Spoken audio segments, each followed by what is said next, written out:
પીપલોદથી સરકારી દવાખાનું તાત્કાલિક રેબારી ખાતે સરકારી દવાખાનું ખસેડવામાં આવ્યું છે, જેથી પીપલોદ ગ્રામ પંચાયતને જાણ પણ કરવામાં આવી નથી.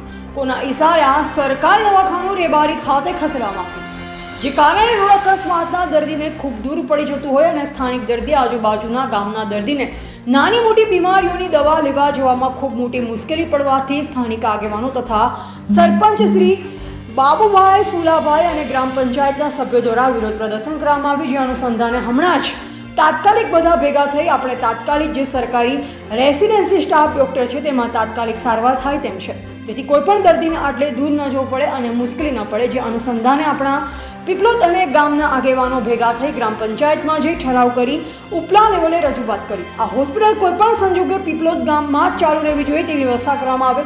તાત્કાલિક ધોરણે પીપલોદમાં આજે સરકારી દવાખાનું વ્યવસ્થા ગોઠવવામાં આવે તેવી લોકમાંગ કરવામાં આવી છે. રિપોર્ટર પ્રદીપ કુમાર ટી વડવાઈ સિંહ વડદાહોદ.